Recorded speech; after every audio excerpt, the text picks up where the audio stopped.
반갑습니다. 네, 오늘 청년부 드디어 처음으로 무선 마이크가, 우리 무선 핀 마이크가 데뷔하는 날입니다. 박수 한번 쳐줘요, 예. 예, 이것도 또 우리 교회 당회에서 감사하게 또 배려해 주셔서 지금 모든 것들이 다 가능하고요. 저는 지금 여러분 실시간 채팅 지금 보고 있습니다. 어저께 데이터 100기가로 바꿨거든요. 계속 켜놔도 됩니다. 예. 주요 채팅 4명 있는데 지금 혹시 누구 있는지 이름 좀 써주세요. 그러면 여기 또 이름 계시면 제가 이름 한 번씩 불러드리겠습니다. 자, 오늘은 에스겔 47장 1절부터 12절입니다. 이제 오늘하고 다음 주면은 끝나요. 대단히 길고도 길었던 에스겔의 말씀이 우리가 끝나게 됩니다. 자, 47장 1절부터 12절 이제 3층 예배당 복귀하셨으니까 성경 찾으세요. 꼭 찾으시고요. 예, 패드와 펜슬이 보입니다. 이제 나도 내일 모레 배달 와요 집에. 주요 채팅 5명인데 아직 아무도 이름을 안 달아주시죠. 나만 안 보이는 건가? 이름 있어요? 혹시 보이세요? 누구? 아무도 안 썼죠 글? 예, 그래요. 그건 중요한 게 아니고요. 알겠습니다. 자, 그럼 우리 하나님 말씀 같이 한번 낭독을 할 때 저 한 절, 여러분 한 절 하도록 하겠습니다. 자, 제가 먼저 읽지요. 우리 에스겔 47장. 이제 장면을 그리면서 읽어야 됩니다. 다 끝났어요. 마지막 새 성전이 신약하고 이어질 거예요, 여러분들. 이게 이 성경이라고 하는 것이 어떤 사람들은 그냥 고대 문화유산이다 이렇게 생각할 수 있는데 고대 문화이면서도 문화유산이면서도 성경은 생명의 하나님의 말씀입니다. 믿는 분들은 아멘.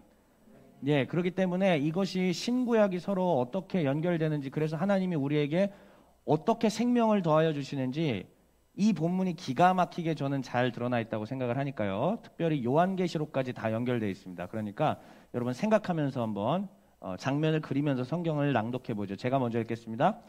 그가 나를 데리고 성전문에 이르시니 성전의 앞면이 동쪽을 향하여 있는데 그 문지방, 동쪽에 있는 이 문지방 밑에서 물이 나와 동쪽으로 흐르다가 성전 오른쪽 제단 남쪽으로 흘러내리더라. 그가 또 나를 데리고 동문으로 나가서 바깥 길로 꺾어 동쪽을 향한 바깥 문에 이르시고 문들이 그 오른쪽에서 스며나오더라. 그 사람이 손에 줄을 잡고 동쪽으로 나아가며 천척을 측량한 후에 내게 그 물을 건너가게 하시니, 자, 저 머릿속에 그려봐요. 천척을 측량한 후에 내게 그 물을 건너가게 하시니 물이 어디에 오르더니, 예, 미스터 어디에 오르더니 물이, 예, 영어로 해주세요. 영어로.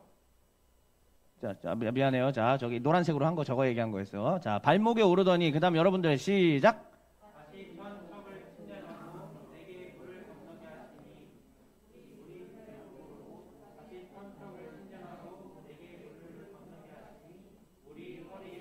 자, 아까는 발목이었다가 무릎에 올랐다가 허리까지 올랐어요. 다시 천척을 측량하시니 물이 내가 건너지 못할 강이 된지라. 그 물이 가득하여 헤엄칠 만한 물이요 사람이 능히 건너지 못할 강이더라.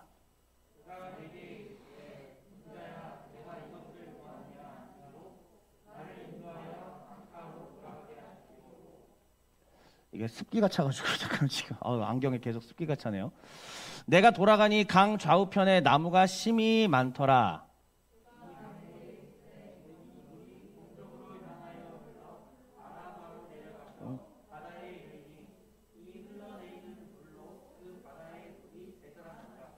팔 8절에 제가 사라진 거죠? 그렇죠. 앞에 화면에 아까 8절 사라졌던 거죠. 예. 이 강물이 이르는 곳마다 번성하는 모든 생물이 살고 또 고기가 심이 많으리니 이 물이 흘러 들어가므로 바닷물이 되살아나겠고 이 강이 이르는 각처에 모든 것이 살 것이며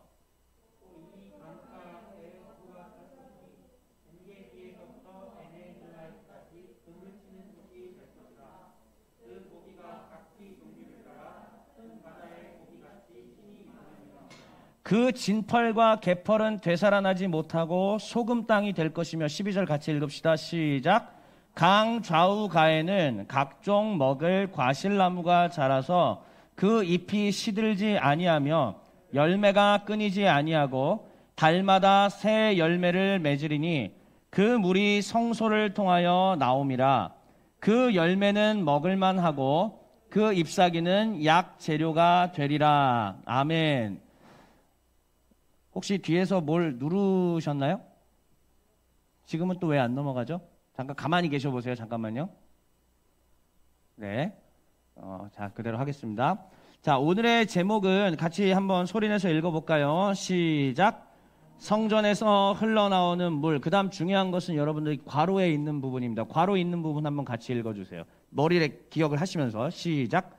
에덴에서 발원한 강물. 그렇습니다. 에스겔이 끝나갑니다. 오늘 이제 에스겔이 끝나는 바로 1시간 전이에요. 다음 시간이 여호와 산마라는 제목으로 에스겔을 마치게 될 겁니다. 그런데 그에 앞서서 오늘은 성전에서 흘러나오는 물, 특별히 에덴에서 발원한, 에덴으로부터 나온 강물이라는 조금 에스겔에서 굳이 에덴이라는 얘기를 왜 하나 싶을 정도로 이렇게 이상하게 느껴질 수가 있는데요. 오늘 분명히 그 연결점들이 있기 때문에 제가 말씀을 드리는 겁니다. 성경 전체의 이야기들이 오늘 에스겔 47장에서 이렇게 크로스되고 연결이 되고 이어지는 것들을 보게 됩니다. 여러분, 에스겔은 그동안 여러분들이 어떻게 인식하고 인지해 왔는지 모르겠지만은 사실 에스겔은요, 하나님께서 창세기 때 해주셨던 창조가 다시 한번 이루어지는 재창조의 이야기예요. 그러니까는 처음에 there was a creation, 한 번의 크리에이션이 있었어요. 언제? 제네시스 때. 창세기 때 한 번 그것이 있었습니다. 그런데 에스겔 때는 recreation이에요. 다시 한번 크리에이션, 다시 한번 창조가 다시 일어나는 장면들을 보여줍니다. 그러한 이 창조가 완전히 새롭게 이루어지고 완성되는 장면이 어디냐면 바로 신약인 거예요. 그러니까 오늘 이 장면은 크리에이션이 일어났던 구약의 한 지점과 구약의 이 구원의 완성이 일어날, 창조의 완성이 일어날 요한계시록의 이야기의 정중앙에 놓여 있다라고 봐도 무방하다라는 것입니다. 그러므로 오늘 이야기하는 이 본문이 대단히 중요하다라는 사실을 기억을 해주세요. 자, 먼저 한번 얘기해 볼까요? 여러분들, 창세기에서 주일이 아저씨 교회 오래 다니셨죠, 이제? 자, 창세기 하나님이 천지 창조하셨을 때 거기 에덴 동산이 있었죠. 에덴 동산 가운데에서 뭐가 흘러나왔죠? 잘 생각해봐. 자, 일단은 우리 선악과 다 알아. 선악과 다 아는데, 여러분, 에덴 동산 가운데에서 뭐가 흘러나왔죠? 에덴 동산 가운데에서? 흘러나왔다고 표현했잖아, 지금. 물인데 강이 흘러나왔어요. 몇 개의 강이었는지 기억나세요, 혹시? 여러분, 초딩 때 배웠어요. 조 회장님 또 안다고 뒤에서 막 이러고 또 자기 안다고 막 알아달라고 그렇게 그러는데, 조 회장님 얘기해 보세요, 그러면. 그래서 손가락 그렇게 몇 개냐고요? 외워보세요. 기혼, 히데겔. 그래요. 그거면 어디야? 그거 되게 잘하셨어요. 자, 이거죠. 성경에 에덴에서 나와 있는 강에 대한 이야기들이 이렇게 4가지의 강이 나옵니다. 한번 보면은 하나는 비손강이고, 하나는 기혼강, 그 다음에 하나는 히데겔강이고, 하나는 유브라데입니다. 성경의 배경이 되는 그 땅은요, 우리가 잘 아는 메소포타미아에 있는 땅이고요. 메소포타미아라는 말 뜻은 뭐냐면은 강과 강 사이라는 뜻이죠. 메소가 중앙이라는 뜻이야. 언제 한번 얘기한 적이 있죠. 그러니까 히데겔 강을 가리켜서 우리는 보통은 사람들이 티그리스 강이라고 얘기하고, 그 다음에 유브라데. 그러니까 티그리스와 유브라데 강 사이의 땅을 우리는 메소포타미아라고 얘기하고, 인류 문명이 거기서 많이 발전했었다라는 이야기. 아수르 문명이, 그 수메르 문명이라든지 아카드라든지 이런 것이 거기서 발전했다라는 것을 우리는 교과서를 통해서 배웠을 것입니다. 그런데 성경은 하나님이 천지를 창조하셨던 에덴이라는 곳에서부터 4개의 강이 흘러나왔다라고 우리에게 가르쳐주고 있어요. 자, 그러면 이 이미지들을 좀 가져갈 필요가 있습니다. 맨 처음에 하나님께서 지으신 에덴이라고 하는 것은 문자 그대로의 에덴이에요. 하지만 거기에는 그냥 문자 그대로의 한 동산으로 그치는 게 아니겠죠? 그것이 우리 가운데 하나님께서 이루실 하나님의 나라에 대한 표상을 보여주는 것입니다. 그 에덴이라는 곳은 그럼 어떤 곳이냐? 하나님이 계셨던 곳이라는 뜻이에요. 이게 기가 막힌 얘기입니다. 김영진 선생님 졸려요? 뿅? 안 졸려요? 자, 억울하다는 표정을 자, 이 에덴이라고 하는 곳은요, 하나님이 계셨던 곳, 계신 곳이에요. 하나님이 계신 곳. 그런데 그 하나님의 계신 곳으로부터 뭐가 흘러넘쳤다? 땅에 생명을 주는 물이 흘러넘쳤다라는 이야기고, 그 물이 비손강과 기온강과 히데겔과 유브라데 강을 이루어서 온 열방 가운데 퍼졌다라는 뜻이죠. 물론 우리가 생각하는 지구의 개념으로 생각하지 마세요. 이 당시 고대 사람들 머릿속에서는 거기까지가 지구의, 그러니까 세상의 그 언저리까지가 지구라고 생각을 했었을 거니까. 지구도 아니죠, 그들은. 그러니까 온 세상을 적시고도 남을 만한 아름다운 생명을 에덴으로부터 공급해 주었다라는 것이 성경의 처음 시작인 거예요. 태초에 하나님께서 천지를 지으셨는데 하나님이 선물로 주신 이 땅에서 무슨 일이 벌어졌느냐? 생명을 주는 강, 물이 흘러나왔다. 이 이미지예요. 여러분들 우리 그 이미지라는 거 많이 배웠잖아요. 국어 시간에. 그 이미지를 가져가셔야 돼요. 자, 그 다음에는 또 하나님이 계신 곳이 있었어요. 언제였죠? 구약 성경 내내 보면은 요 자그마한 박스 같은 나무 상자 같은 데 하나님이 계셨잖아요. 이게 뭐죠? 네, 지성소 안에 있는 법궤라고 하죠. 아크라고 얘기하죠. 아크. 이 아크 안에 이 조그마한 이 법궤 안에 하나님이 거기에 계시겠다라고 말씀을 하시죠. 그 다음에 거기에 계신 하나님이 그 증거로서 구름기둥 또는 불기둥으로 증거를 보여주셨습니다. 그리고 이스라엘 백성들을 인도하셨죠. 자, 그 다음에 이거 말고도 또 하나님이 계신 곳이 그 후대에는 어디예요? 네, 좀 알 것 같아요. 이제 느낌이 왔죠? 자, 에덴이었다가 성막이었다가 그 다음은 솔로몬, 다윗. 그렇죠. 템플. 그러니까 이 구도를 여러분들 이 이미지를 가져가셔야 돼요. 에덴에서 하나님께서 계셨고 성막에 하나님이 계셨으며 그 다음에 성전에 하나님께서 계셨어요. 자, 그런데 여러분, 그런데 에스겔을 통해서 우리는 이미 배웠습니다. 영진이 선생님, 8장과 11장에서 하나님의 영광이 성전에서 어떻게 했죠? 먼 과거지. 되게 오래된 과거죠. 느낌상 한번 찾아봐요. 느낌상. 별로 안 좋아, 분위기가. 8장에서 11장은 아주 안 좋아. 어땠을 거야? 하나님의 영광이 성전에 계시다가 어떻게 됐을까? 예, 나가셨어요. 어느 쪽 문으로 나갔다고 했죠, 제가? 동쪽 문으로 나갔다고 얘기했죠. 동쪽 문으로 하나님의 영광이 나갔잖아요.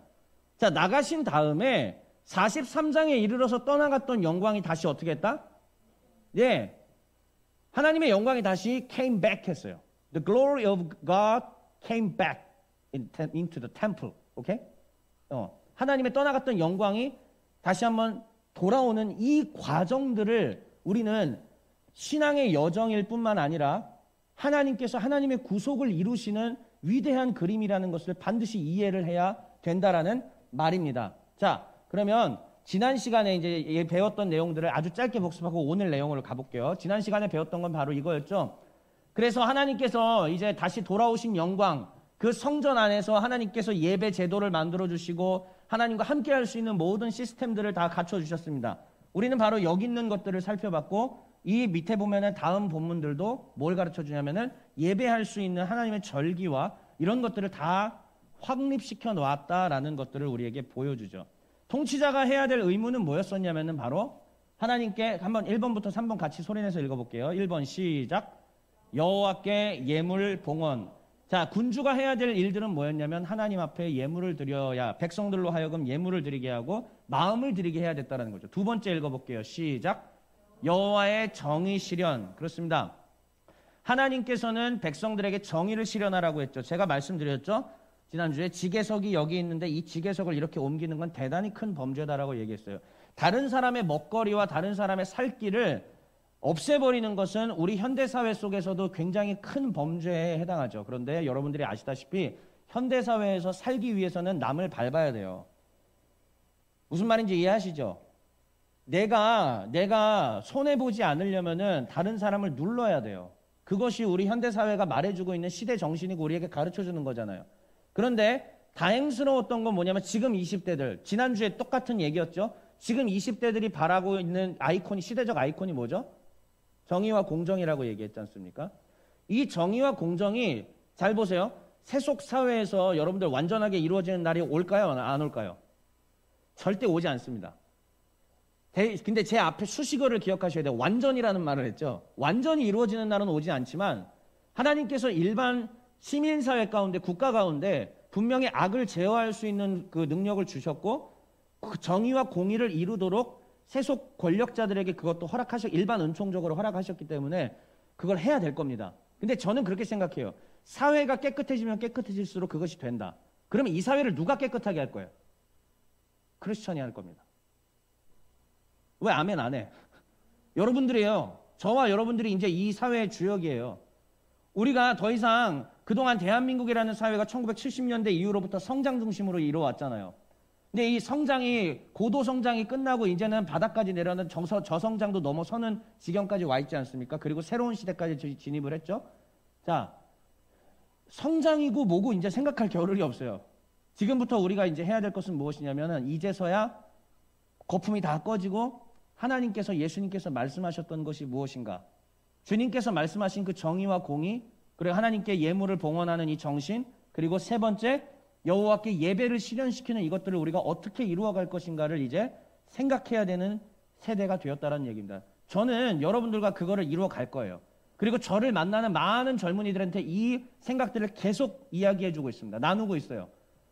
비단 한 교회로 그치면 안 됩니다. 어저께도 방송을 봤거든요. 교회 개수가 85,000개래요. 치킨, 이제 편의점 개수랑 맨날 비교가 되다가 치킨집이랑 비교가 되고 있더라고요. 치킨집보다 조금 더 많대요. 한 1,000개, 2,000개 더 많대요, 교회가. 예, 그렇다고 치킨업에 종사하시는 분들 뭐라고 하는 게 절대 아닙니다. 그만큼 우리 교회에 대한 얘기. 그러면 8만 개가 넘는 교회가 5천만 인구가 있는 이 작은 땅에서 왜 그렇게 선한 영향력, 정의의 영향력, 공의의 영향력 미치지 못했을까? 이런 얘기를 하는 겁니다. 저는 에스겔을 통해서 분명하게 얘기할 수 있어요. 여호와의 영광이 떠나갔기 때문이다. 근데 여호와의 떠나갔던 영광은 언제든 다시 came back 할 수 있어요. come back 할 수 있어요. will come back. 다시 오실 것이다 라는 믿음을 갖고 저는 있는 겁니다. 그리고 그것을 준비해 나가는 과정들을 여러분들과 함께 하고 있다라는 말씀입니다. 자, 지난주에 혹시 기억나요? 일부러 제 가린 지도 그림 보여드리는 거예요. 자, 요 가운데에 뭐가 있었어요? 센터, 완전 센터, 요만하게, 요거. 예, 성전 땅이 여기, 이게 성전이에요. 자, 그러면은 레위인 땅은 어디였어요? 자, 여기 1번, 2번, 3번. 레위인 땅. 1번, 좋아요. 그 다음에 여기는 제가 별로 비중 없게 얘기했으니까 모르셔도 돼요. 뭐 성읍 경작집 이렇게 해놨으니까. 그러면 핵심은 뭐였죠? 군주의 땅은 어디라고 그랬죠? 예, 맞아요. 여기가 군주의 땅입니다. 자, 청년부 시기 때 이거 배우기 쉽지 않아요. 여러분들 에스겔 언제 다시 돌아올지 모릅니다. 이 진짜 수준 높은 얘기들이에요. 어려운 얘기들이에요. 쉽게 얘기하면. 어른 돼서도 배우기 참 쉽지 않은 부분들이니까 잘 기억하세요. 지금 이게 영적 자산이에요. 그래서 군주의 땅과 하나님을 예배하는 땅을 나눠 놓았다는 얘기는 뭐냐면은 앞으로도 우리가 세속 국가 속에서 크리스찬으로서 여러분들의 세속 정치 사상을 가지고 또 자신의 성향을 가지고 살아가지만 그럼에도 크리스찬으로서의 정체성이 제일 먼저 중심이다라는 얘기예요. 김영진 선생님이 나중에 특정 정당을 지지해서 투표를 할 거예요. 그렇죠? 특정 정당의 대통령을 찍을 거고 특정 정당의 국회의원 선거 때 표를 던질 것입니다. 맞죠? 그런데 그건 그거고 그거에 앞서서 최고의 정체성은 가장 우선돼야 되는 정체성은 어디에 있냐면 나는 누구다? 나는 누구다? 크리스천이다. 그렇지. 나는 크리스천이다. 나 이런 거 잘 안 하는데 한번 따라해 볼까요? 나는 크리스천이다.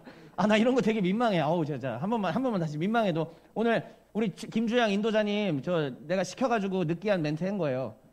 아까 멘트 살짝 했잖아요. 그거 굉장히 느끼한 멘트 막 오글오글 하면서 이제 한 거거든요. 고마워요. 순종해 주셔서. 네. 다시 한번 나는 크리스천이다. 네. 그거를 기억해야 되는 저희가 돼야 될 줄 믿습니다. 자, 그 그림이 그냥 이거였고요. 여러분들 이미 봤던 거니까. 그러면은 오늘 이야기 이제 드디어 시작할게요. 도대체 창조의 완성 사이에 있는 이 중간 고리 단계인 에스겔 무엇을 우리에게 가르쳐주고 있는가 한번 볼게요. 자, 에스겔 47장, 48장 마지막 부분이 왔습니다. 세 개의 부분으로 되어 있어요. 첫 번째 한번 소리내서 읽어볼까요? 첫 번째 단락 시작. 땅 분배의 사전 작업 괄호 열고 땅의 회복. 좋습니다. 오늘 할 내용이 이거예요. 땅 분배의 사전 작업입니다. 사전 작업. 그 다음에 다음 본문은 어디냐면 시작. 땅 분배. 예, 땅을 분배시켜주는 장면을 우리 가운데 보여줍니다. 그 다음 마지막이에요. 이제 마지막 6절. 이게 이제 에스겔의 정리인데 한번 읽어볼게요. 시작. 성읍의 출입구, 성읍의 이름. 미리 스포일링을 하겠습니다. 성읍의 출입구에는 각 12지파의 이름들을 딴 출입구가 있어요. 문 이름들이 다 12지파인데 그 다음에 이 성읍의 이름이 뭘까요, 여러분? 여기까지가 이게 지금 어그로 끈 거예요. 결국은 에스겔서는 저 마지막에 성읍의 이름을 밝힘으로 말미암아 처음부터 하고자 했던 얘기를 저기에 다 담았어요.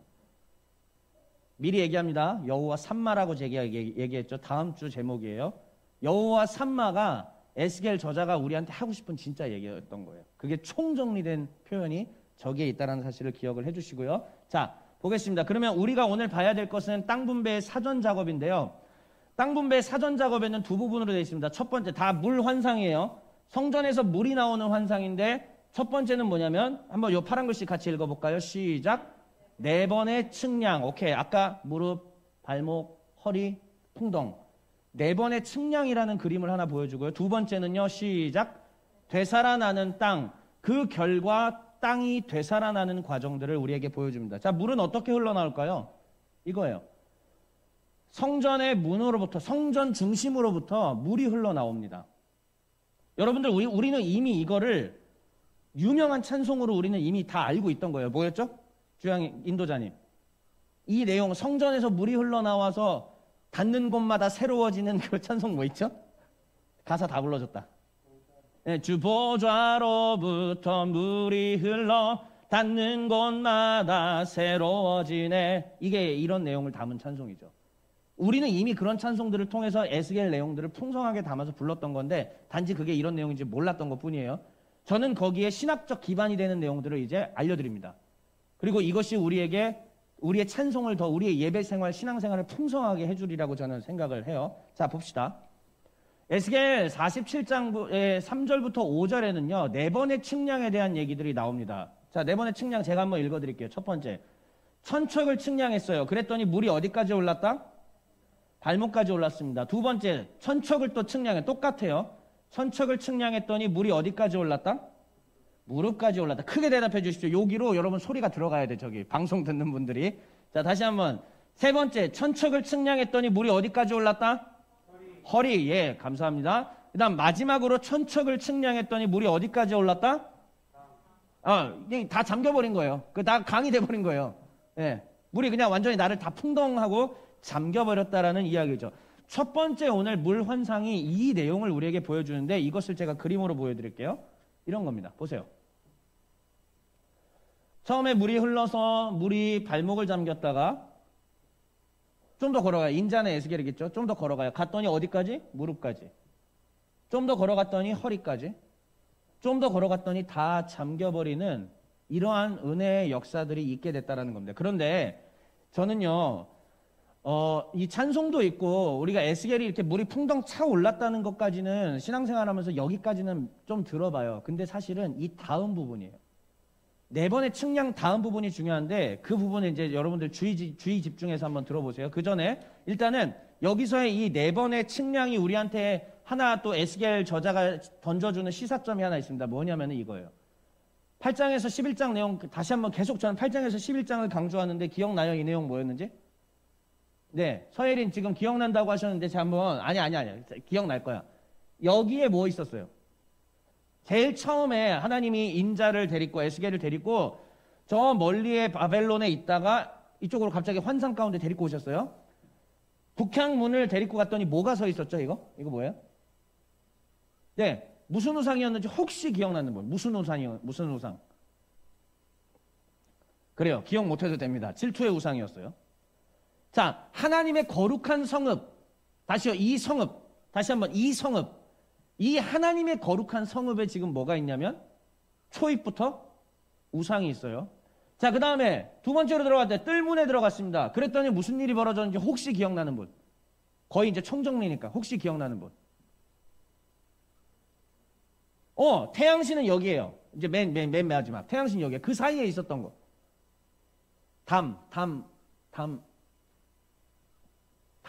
담을 부셔. 예? 담 결렸다고? 미안합니다. 담을 부셔라. 그랬더니 뭐가 나와요? 안쪽에 들어갔더니 비밀의 방이 나왔죠. 비밀의 방에서 장로들과 종교 지도자들이 뭐하고 있었죠? 알 텐데. 하나님께 예배해야 되는 종교 지도자들이 거기서 뭐하고 있었다? 예, 우상숭배 분향해놓고 이상한 그림 그려놓고 그러고 있었어요.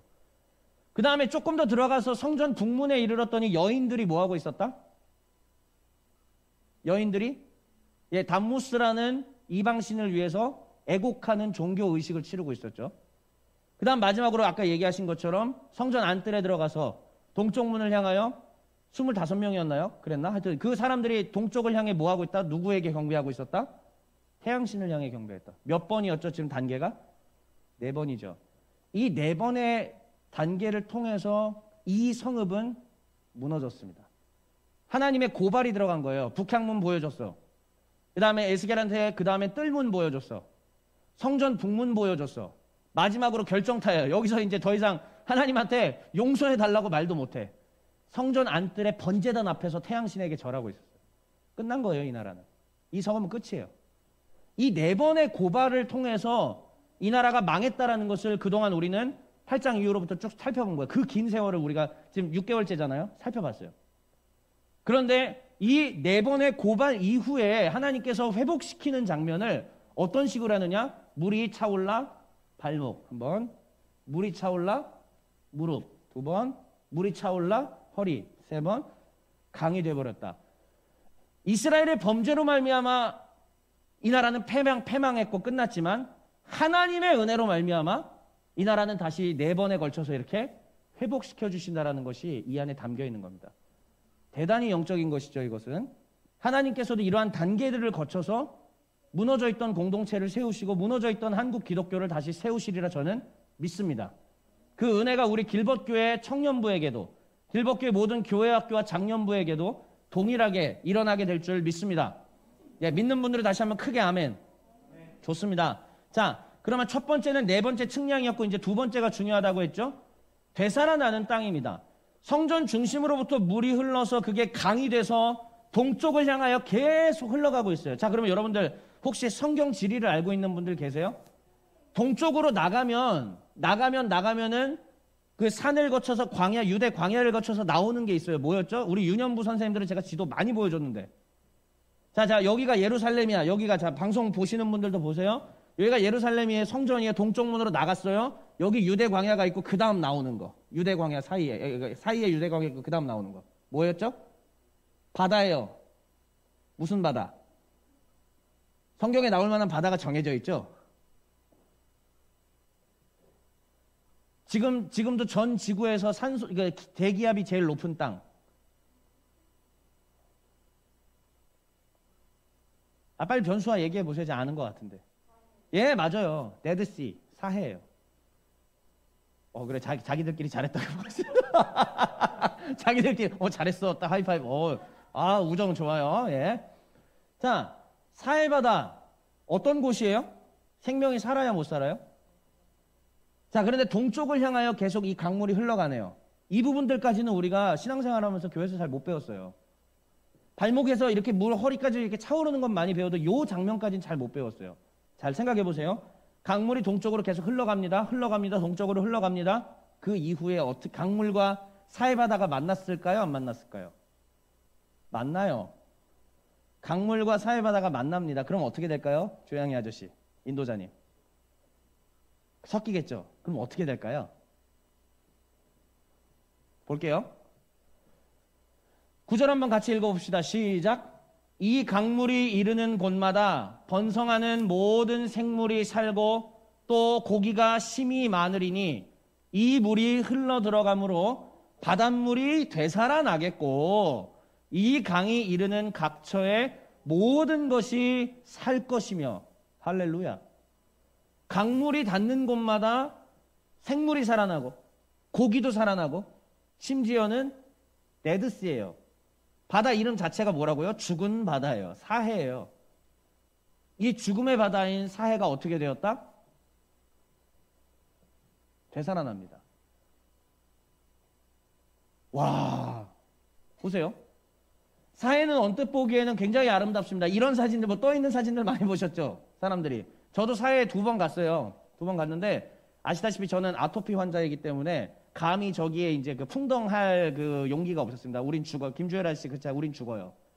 예, 여기에 들어가서 만약 하면은 온몸이 막 따갑고 이제 미치죠. 그래서 할 수 없었고, 여기까지만 담궈봤어요. 저 여기까지만 담궈봤는데, 친한 한 선교사님께서는 거기서 진짜 갑자기 미리부터 올 때부터 수영복만 입고 오셨던 거야.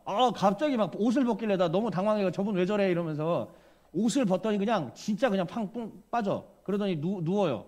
진짜 뜨더라고요. 네, 그런 곳이에요. 그래서 이거는 뭐 당연히 이제 연출된 사진이죠. 뭐 이렇게까지 아름다운 곳은 뭐 흔치는 않은데 가서 막 책도 보고 막 이렇게 하는 그런 연출된 사진들이 좀 실제 되긴 해요. 보기에는 아름답지만 사실은 생명력이 전혀 없는 바다입니다. 유림 씨, 사해에서 난 특산품 중에 물고기 본 적 있어요, 혹시? 예, 사해에서 난 특산품 유명한 거 뭐 있죠? 우리나라에도 유통이 많이 되는데. 소금, 또 비누, 머드, 예, 아하바가 사해 거예요. 아하바 그 상품 있죠? 지금 광고하는 거 아닙니다, 여러분. 자, 저 PPL 이런 거 아니에요. 자, 그래서 아하바께 근데 저는 개인적으로 써보니까 좋더라고. 너무 좋았어요. 근데 보기에는 아름답지만은 거기에는 어떠한 생명력이 있는 특산품도 없습니다. 그냥 죽어있는 특산품들밖에 없죠.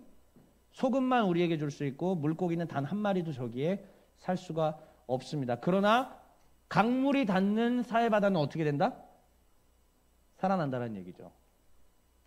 12절 한번 같이 읽어볼까요? 시작! 강 좌우 가에는 각종 먹을 과실나무가 자라서 그 잎이 시들지 아니하며 열매가 끊이지 아니하고 달마다 새 열매를 맺으리니 그 물이 성소를 통하여 나옴이라. 그 열매는 먹을만하고 그 잎사귀는 약 재료가 되리라. 여러분 저 표현 잘 보셔야 돼요. 저게 신약에 나와요. 거의 그대로 나와요. 어디서 나올까요? 힌트. 신약의 제일 마지막 책. 신약의 제일 마지막 책? 예, 요한계시록. Revelation. 요한계시록에 거의 저 표현 그대로 나옵니다. 이따가 보여드릴게요. 그래서 제가 창조의 완성 사이에 재창조라고 하는 표현으로 에스겔을 설명을 드렸던 거예요. 오늘 이 지점을. 하나님의 성전에서 물이 흘러나오면 그 어떤 것도 살아날 수 있다는 게 오늘 성경이 우리에게 가르쳐주는 겁니다. 우리는 안 돼. 우리는 끝났어. 우리의 공동체는 망했어. 더 이상 소망이 없어. 며칠 전에 미국 캘리포니아에 있는 제 교회 친한 동생, 옛날에 청년부 생활 같이 했던 친한 동생이 미국에서 엔지니어라고 있어요. 전화가 왔어. 형, 우리 청년부는 소망이 없어. 이러고 연락 왔어요. 거기 되게 한인사회에서 유명한 교회예요. 어디라고 밝히진 않겠습니다. 한인사회에서 굉장히 유명한 교회인데 형, 우리 청년부는 틀렸어. 소망이 없어. 리더들 모임하면은 찬바람만 불어. 리더들 모임하면은 서로 어떻게든 비난하고 헐뜯을 준비만 해. 나 이 교회 떠날까봐. 이게 그가 저에게 며칠 전에 했던 전화 내용입니다. 그런데 제가 이런저런 얘기를 해줬더니 형, 교회에 아무래도 더 있어야 될 것 같아. 이렇게 내용이 바뀐 거죠. 그러면서 살려야겠다. 어떻게 하면 살릴 수 있는지 비법을 알게 된 것이죠. 어떻게 하면 한국 기독교라는 이 공동체, 이 한 배가 전체가 같이 살아날 수 있을까? 답은 간단해요. 하나님의 보좌로부터 흘러나오는 물에 닿으면 됩니다. 아멘? 하나님의 보좌로부터 물이 흘러나와서 우리가 닿아야 되는데 하나님은 지금도 보좌에서 물을 샘솟아 솟구쳐 올라오게 하시는데 첫 번째 원인은 우리 사역자들이 34장에 봤었죠. 목자론. 우리가 제 사역자들이 얼마나 잘못했는지 제가 여러분들한테 고백 드렸잖아요. 사역자들이 하나님의 이 신선한 샘물을 공급을 못 해준 거예요. 첫째가. 그게 우리의 잘못이고, 근데 이제는 달라지는 시대가 되고 있다고 저는 생각합니다. 이제는 어두움과 잘못되었던 오염되었던 것들이 다 드러나고 새 생명, 정말 맑은 샘물들이 막 이렇게 들고 일어나는 것을 저는 알고 있어요. 그것이 이제 여러분 세대 가운데, 우리 세대 가운데 흘러들어가고 있다고 저는 생각을 합니다. 그게 닿는 곳마다, 닿는 청년들마다, 닿는 청소년들마다, 닿는 어린이들마다 어떻게 될 것이다. 새로워질 것이다. 예, 그 믿음이 있습니다. 이 모든 것들을 그림으로 한번 보여드릴게요. 이거였어요. 자, 보세요. 성전에서부터 물이 흘러나왔어요. 자, 측량을 합니다. 천척, 천척, 천척, 천척. 발목, 무릎, 허리, 그 다음에 온몸이 잠기게 되고, 그리고 그 강물에 따라서 사해바다랑 만납니다. 사해바다가 만났는데 사해바다가 이제 어떤 바다로 바뀌었다? 데드시가 아니라 얼라이브 시가 된 거죠. 살아있는 바다가 되었어요. 살아있는 바다가. 그러면서 그 강 주변에 있는 과실나무들에는 열매들이 가득하고 생명이 넘쳐 오르죠. 여러분, 강이 만들어지고 바다가 만들어지고 나무가 자라고 생명이 돋는 거 성경이 어디에 나오는 이야기예요? 그래요. 창세기 에덴에 나오는 이야기예요. 그 에덴에서 있었던 크리에이션이 창조가 다시 한번 여기에 일어나는 겁니다. 하나님께서는 처음에 우리에게 첫 창조를 아담을 통해서 허락하시고 그 창조 세계를 가꾸라고 얘기했지만 우리의 인간은 실패했잖아요. 그리고 이스라엘의 왕정 국가가 실패한 모습을 보여주잖아요. 그런데 기어이 하나님은 하나님의 백성을 다시 살려내겠다라는 하나님의 의지가 여기 보이는 겁니다. 우리는 지금 그 의지, 하나님의 의지를 힘입어서 이 자리에 있게 됨을 믿습니다. 하나님의 의지를 힘입어 지금 여기에 있는 것이고 하나님의 의지 덕분에 우리가 이 말씀을 듣고 새 생명을 얻어서 살아나게 되는 것이에요. 그 은혜가 계속적으로 우리 가운데 있기를 바랍니다. 자, 그것을 정리한 문구로 정리했습니다. 하나하나 읽어볼게요. 시작. 영원히 시들지 않는 과실나무. 두 번째 시작. 영원히 마르지 않는 소금바다. 물고기와 어부가 나타났다라는 얘기. 그 다음 마지막 세 번째 시작. 땅을 살리는 물. 바로 창조와 새 창조의 이야기들이었습니다. 여러분 36장 기억나요? 센터에 결국은 하나님께서 백성들을 살리시는 데 있어서 사용하셨던 게 뭐였죠? 맑은 물이었죠. 36장에 이미 맑은 물이라는 이미지를 우리 가운데 진작에 가르쳐 주셨어요. 그게 살릴 것이다. 근데 그 맑은 물은 결국 또 다른 말로 얘기하면 뭐였죠? 하나님의 새 영이었어요.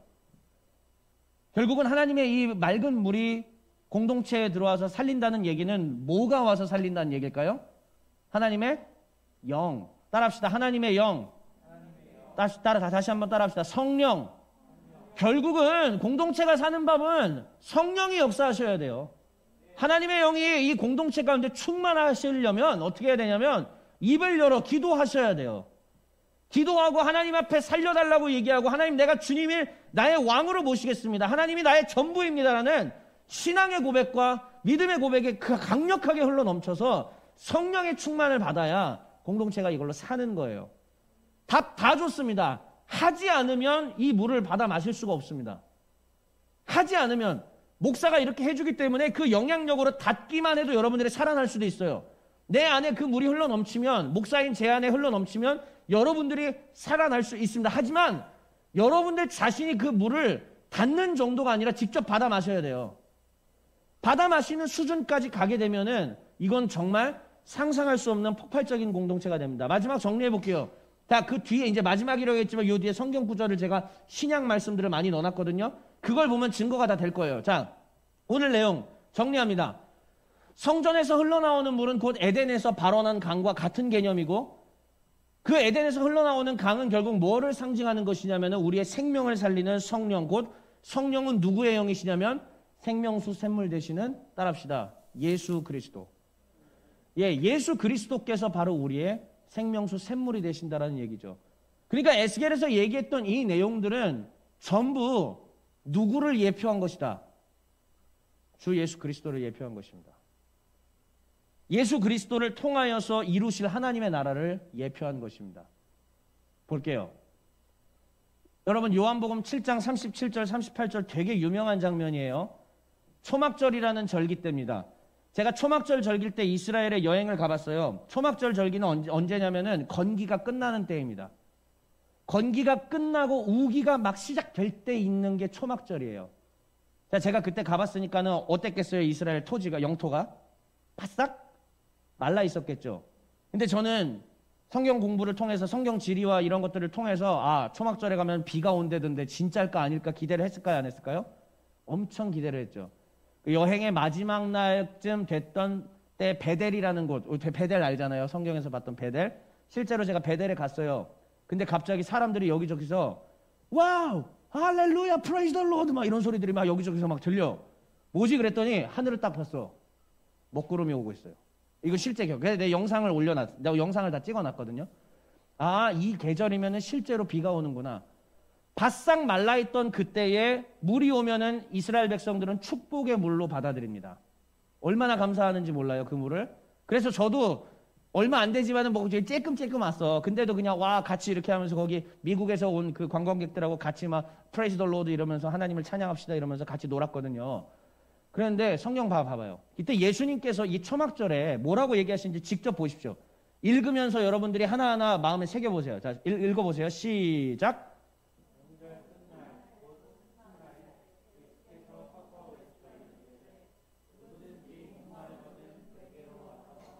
오케이. 예수님께서 뭐 명령하셨죠? 어떻게 하라고요? 목마르면 누구에게 와라? 내게로 오라고 얘기하셨죠. 오늘 찬송한 것처럼요. 내게로 나오라. 가까이 가까이. 생수의 근원 되시는 주님.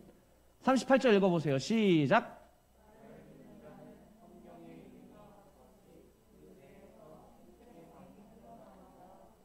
요한복음에서 지금 계속 무슨 이미지를 가르쳐 주시죠? 무슨 이미지로 설명하시죠? 예수님도? 물이에요.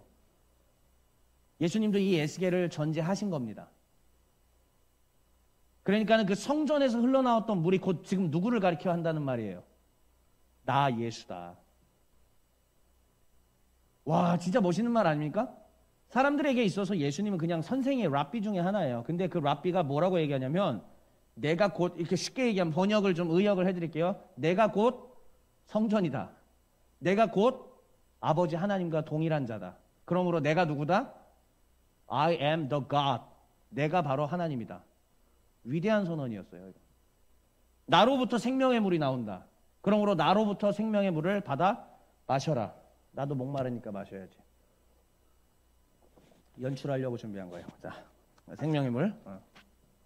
재미없었어요? 자, 아무튼 그래서 나를 믿는 자는 성경의 이름과 같이 그 배에서 생수의 강이 흘러넘치리라고 주님께서 말씀하셨죠. 자, 다음 요한계시록이에요. 이제 자, 요한계시록에 뭐라고 얘기하시는지 한번 여러분들 또 읽어보세요. 준비 시작.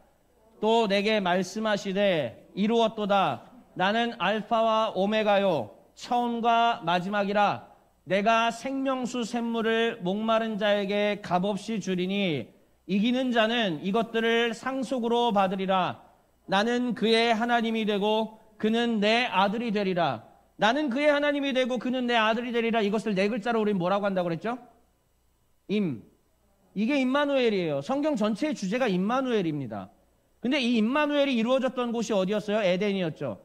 임마누엘이 또 이루어졌던 곳이 어디였어요? 성막이었죠. 임마누엘이 이루어졌던 곳이 또 어디예요? 성전이었죠.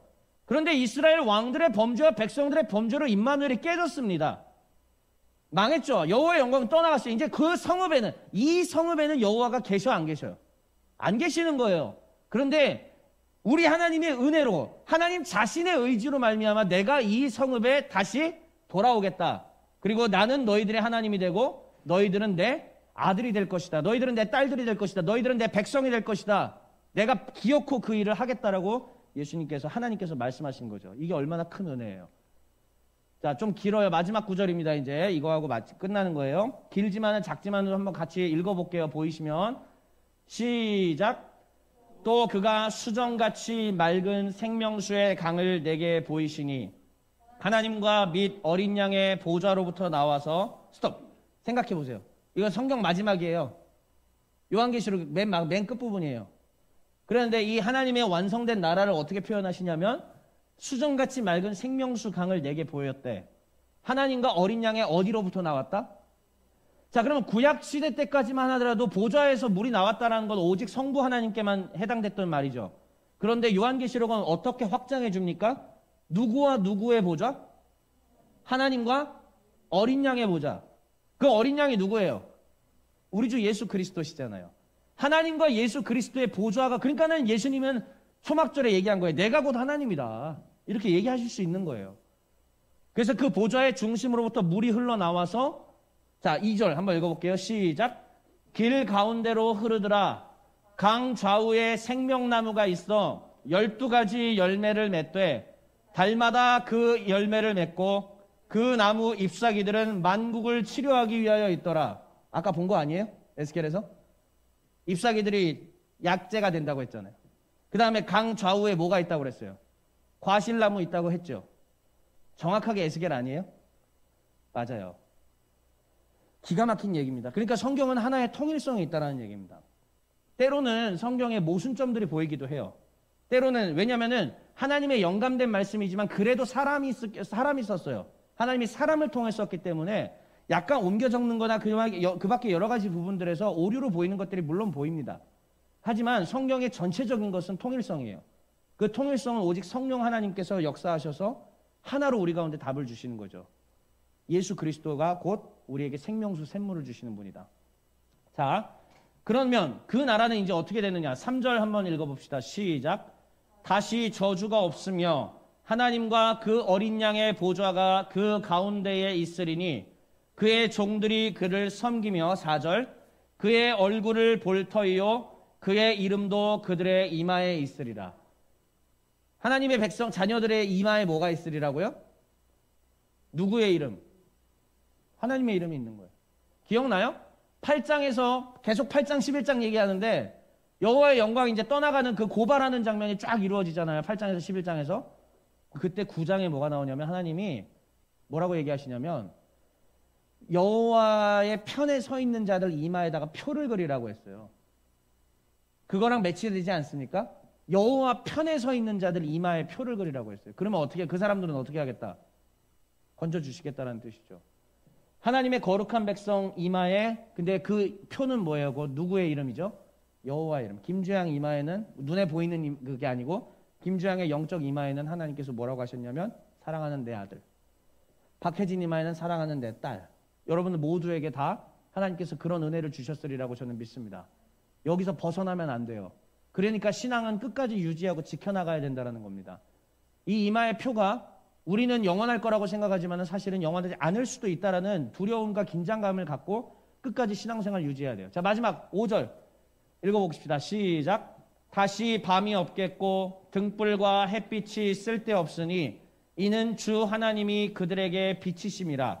그들이 세세토록 왕노릇하리로다. 마지막으로 우리에게 주어진 은혜는 무엇이냐면은 하나님께서 하나님의 백성들이 우리를 통해서 왕노릇하게 하신다. 그리스도께서 하셨던 그 일들을 우리가 한다는 것이고 그래서 예수님께서 요한복음에 뭐라고 하시죠? 내가 올라가면 너희들이 이제 큰 일을 할 텐데 누구보다 더 큰 일? 나 예수가 한 일보다 너희들이 더 큰 일을 하게 될 것이다. 그걸 바로 제자들에게 맡겨주시고 올라가실 때 하셨던 말씀이에요. 그러면 지금 우리가 하고 있는 일은 과연 큰 일입니까? 우리는 예수님의 복음을 위하여 어떤 일들을 하고 있을까요? 그리스도의 복음을 살아내는 것도 급급할까요? 아니면은 그리스도의 복음을 위해 정말 큰 일을 하고 있을까요? 물론 큰 일이라고 하는 것은 역사에 이름을 남겨야 된다 그런 의미는 아니에요. 근데 정말 많은 영혼들을 옳은 대로 인도하고 내 주변의 친구를 내 모습을 통해서 내 말, 내 행동, 내가 내 학교에서 내 직장에서 하고 있는 내 말과 행동을 통해서 주변 사람들이 저 사람의 하나님은 살아계시다라고 고백이 나와야 돼요. 힘들지만 아멘 하세요. 이 고백이 힘드시겠지만 여러분 아멘 하셔야 됩니다. 내 모습을 보고 내가 말하는 행동거지를 보고 하나님이 살아계시다라는 고백이 나와야 돼요. 와우, 김영진의 하나님 나도 한번 믿어보게. 와우, 엄주연의 하나님 나도 교회 다니면서 예수님 한번 섬겨봐야지. 이제 우리의 말과 행동, 우리의 생활, 우리의 사고 이런 것들을 통해 복음이 증거될 때입니다. 이제 예전처럼 대한민국에서 물량 공세되는 시대는 끝났어요. 옛날처럼 예수 믿으세요라고 피켓 들고 다니면 그때는 됐어요. 이제 그런 시대 끝났습니다. 안 와요. 지나갔어요. 이제 핍박의 시대고 또 교회가 더 이렇게 침체되는 시기입니다. 그러면 우리는 뭘로 해야 되느냐? 우리가 정말 이마에 하나님의 거룩한 백성의 표가 있는 사람인가? 하나님의 이름이 우리에게 새겨져 있는가? 그리고 우리의 말과 행동, 우리의 손과 발에 주님의 거룩한 뜻이 들어있는가? 그것들을 봐야 될 줄 믿습니다. 마지막 정리합니다. 성전에서 오늘 흘러나오는 물, 에덴에서 발원한 강물이라고 했습니다. 처음부터 끝까지 하나님은 우리와 함께 하시고자 하는 임마누엘을 말씀하셨던 것인데 그 임마누엘이 이루어지는 과정들 그리고 실패했던 과정, 다시 이루어지는 과정들을 오늘 에스겔은 우리에게 보여주었고요. 이 에스겔의 내용은 마침내 신약 성경에 이르러서 완성이 되고 이루어지는 것들을 오늘 우리는 살펴보았습니다. 저는 한국 기독교 가운데 다시 한번 재창조가 일어나길 바라며 지난 6개월 동안 이 에스겔 말씀을 다루었던 것이고요. 물론 제가 한 게 아니라 하나님이 설정해 주셨죠. 하나님이 이 본문을 지정해 주셨죠. 이게 하나님의 뜻이 담겨 있기 때문이라고 저는 믿습니다. 사랑하는 우리 길벗 가족들과 함께 그 일들을 이루어내기를 바랍니다.